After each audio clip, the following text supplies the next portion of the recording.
ನಂಜನಗೂಡು, ತೀನರಸೀಪುರ ಮತ್ತೆ ಕೊಳ್ಳೇಗಾಲ 6:6:5 ಅನುಪಾತದಲ್ಲಿ ಅಂದ್ರೆ ಒಳ ಮೀಸಲಾತಿ ಜಾರಿ ರಾಜಕೀಯ ಕ್ಷೇತ್ರದಲ್ಲೂ ಜಾರಿ ಆದಂತಹ ಸಂದರ್ಭದಲ್ಲಿ ಇಲ್ಲೂ ಕೂಡ ಸಮಾನವಾಗಿ ಹಂಚಿಕೆ ಆಗ್ಬೇಕಾಗುತ್ತೆ. ಫಾರ್ ಎಕ್ಸಾಂಪಲ್, ನಾವು ತೀನರಸೀಪುರ ವಿಧಾನಸಭಾ ಕ್ಷೇತ್ರದಿಂದ ಆರಂಭಿಸೋದಾದ್ರೆ ತೀನರಸೀಪುರ ಇನ್ ಮುಂದೆ SC ಅಂದ್ರೆ ರಿಸರ್ವೇಶನ್ ಇರುತ್ತೆ, ಅದು ಪ್ರವರ್ಗ ಎಗೆ ಮೀಸಲು ಅಂತಾನೆ ಇಟ್ಕೊಳ್ಳೋಣ. ಅಂದ್ರೆ ಅಲ್ಲಿ ಪ್ರವರ್ಗ ಎ ಅಂತ ಹೇಳಿದ್ರೆ ಮಾದಿಗ ಸಮಾಜದಿಂದ ಜಾತಿ ಅಂದ್ರೆ ಆ ಒಂದು ಸಮುದಾಯದ ವ್ಯಕ್ತಿಗಳೇ ಅಲ್ಲಿ ಸ್ಪರ್ಧೆಯನ್ನು ಮಾಡಬೇಕು.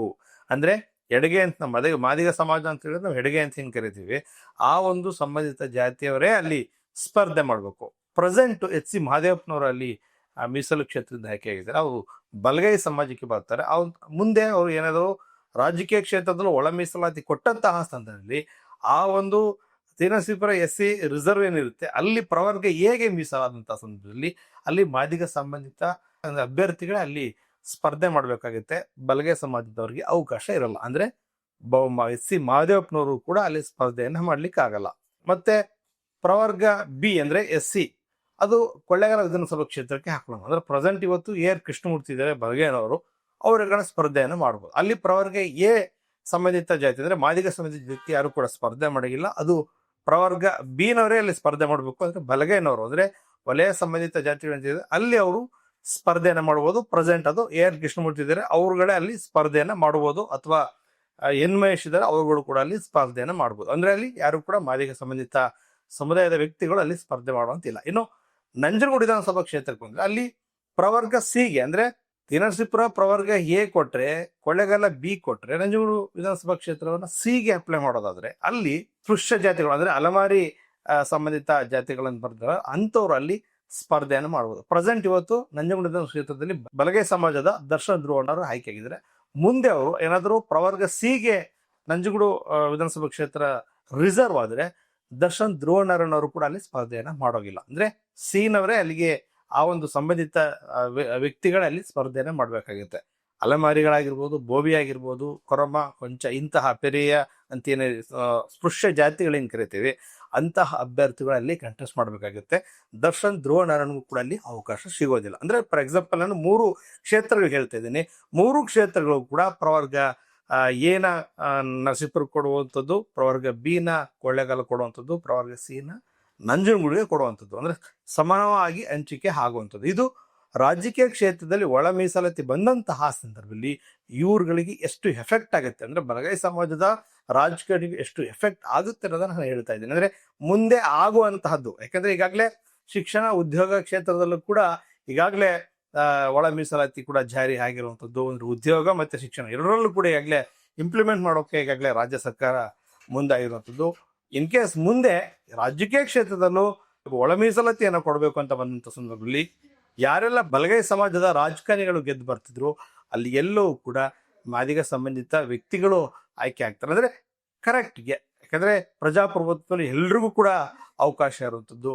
ಇಲ್ಲಿವರೆಗೆ ಬಲಗೈ ಸಮಾಜದ ರಾಜಕಾರಣಿಗಳೇ ಗೆದ್ದು ಬರ್ತಿದ್ರು. ಬಹುಪಾಲು ಹೇಳ್ತಾ ಇರುವಂಥದ್ದು ಅಂದ್ರೆ 100ಕ್ಕೆ 80 ಭಾಗ ಬಹುಪಾಲು ಬಲಗೈನವರೇ ಅಲ್ಲಿ ಆಯ್ಕೆಯಾಗಿ ಬರ್ತಿದ್ರು. ಇದೀಗ ಮಾದಿಗ ಸಂಬಂಧಿತ ಒಂದು ರೀತಿ ಅವ್ರಿಗೂ ಈ ಬಾರಿ ಅವಕಾಶವನ್ನ ಕೊಡೋಣ. ಅವರುಗಳು ಕೂಡ ರಾಜಕಾರಣಿ ಆಗ್ಲಿ, ಅವರು ಕೂಡ ರಾಜ್ಯವನ್ನ ಆಳ್ಲಿ, ಅವರು ಕೂಡ ಶಾಸಕರಾಗ್ಲಿ, ಮಂತ್ರಿ ಆಗ್ಲಿ, ಮತ್ತೆ ಆ ಒಂದು ಸಮಾಜದ ಬಂಧುಗಳ ಮುಖ್ಯವಾಹಿನಿ ಕರೆದುಕೊಂಡು ಬರ್ಲಿ. ಹೀಗಾಗಿ ಅವ್ರಿಗೂ ಕೂಡ ಅವಕಾಶ ಕೊಡೋ ನಿಟ್ಟಿನಲ್ಲಿ ನಾವುಗಳು ಕೂಡ ಅವ್ರಿಗೆ ಅವಕಾಶ ಮಾಡ್ಕೊಡೋಂಥ ನಿಟ್ಟಿನಲ್ಲಿ ನಾವು ಕೂಡ ಅವ್ರ ಜೊತೆ ನಿಲ್ಬೇಕಾಗುತ್ತೆ. ಯಾಕಂದ್ರೆ ಇವತ್ತು ಶಿಕ್ಷಣ ಮತ್ತೆ ಉದ್ಯೋಗ ಕ್ಷೇತ್ರದಲ್ಲಿ ಒಳ ಮೀಸಲಾತಿ ಜಾರಿಯಾದಂತಹ ಸಂದರ್ಭದಲ್ಲಿ ನಮ್ಮ ಬಲಗೈ ಸಮಾಜದ ರಾಜಕಾರಣಿಗಳು ಕೂಡ ಯಾರು ಮಾತನಾಡ್ತಾ ಇಲ್ಲ. ಗಟ್ಟಿ ಧ್ವನಿಯಿಂದ ಅದನ್ನ ಯಾವ ರೀತಿ ಮಾಡಬೇಕು ಅನ್ನೋದನ್ನು ಕೂಡ ವಾಯ್ಸ್ ರೇಸ್ ಮಾಡ್ತಾ ಇಲ್ಲ. ಮುಂದೆ ಅವರು ನಮ್ಗೆ ರಾಜಕೀಯ ಕ್ಷೇತ್ರದಲ್ಲಿ ನಮ್ಗೆ ಅನ್ಯಾಯ ಆಗ್ತಾ ಇದೆ, ರಾಜಕೀಯ ಕ್ಷೇತ್ರದಲ್ಲಿ ನಮ್ಗೆ ತೊಂದರೆ ಆಗ್ತಾ ಇದೆ, ಈ ರೀತಿ ಪ್ರವರ್ಗ ABC ಅಂತ ಹೇಳಿದ್ರೆ ನಮ್ಗೆ ಅವಕಾಶಗಳೇ ಸಿಗೋದಿಲ್ಲ, ನಾವು ಸ್ಪರ್ಧೆಯನ್ನೇ ಮಾಡ್ಲಿಕ್ಕಾಗಲ್ಲ ಅಂತ ಹೇಳಿ ಅವರು ನಿಮ್ಗಳನ್ನ ಅಂದ್ರೆ ಬಲಗೈ ಸಮಾಜದ ಬಂಧುಗಳನ್ನ ಹೋರಾಟಕ್ಕೆ ಬನ್ನಿ ನೀವು ಅಂತ ಏನ್ ಕರೀತಾರೆ, ಆವಾಗ ನೀವು ಉತ್ತರವನ್ನ ಕೊಡುವಂತಹ ಕಾಲ ಬರ್ತದೆ.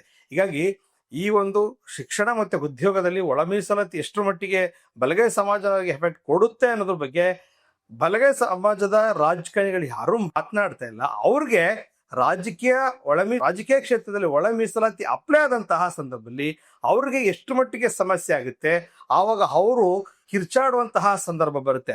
ಇವೆಲ್ಲವೂ ಕೂಡ ಬಹಳ ಸೂಕ್ಷ್ಮವಾಗಿ ಮಾತನಾಡುವಂತಹ ವಿಚಾರ.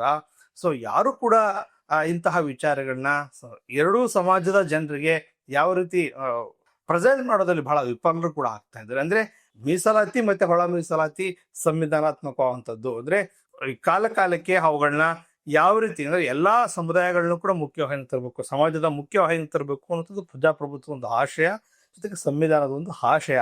ಒಳ ಮೀಸಲಾತಿ ಜಾರಿ ಆಯಿತು, ಮಾದಿಗ ಸಮಾಜ ಈ ರಾಜ್ಯದಲ್ಲಿ ಗೆದ್ದಾಯಿತು. ಅವ್ರಿಗೆ ಒಂದು ಅವಕಾಶವನ್ನ ಈಗ ಸರ್ಕಾರ ಶಿಕ್ಷಣ ಮತ್ತು ಉದ್ಯೋಗ ಕ್ಷೇತ್ರದಲ್ಲಿ ಕೊಡ್ತಕ್ಕಂಥ ಕೆಲಸವನ್ನ ಮಾಡ್ತಾ ಇದೆ.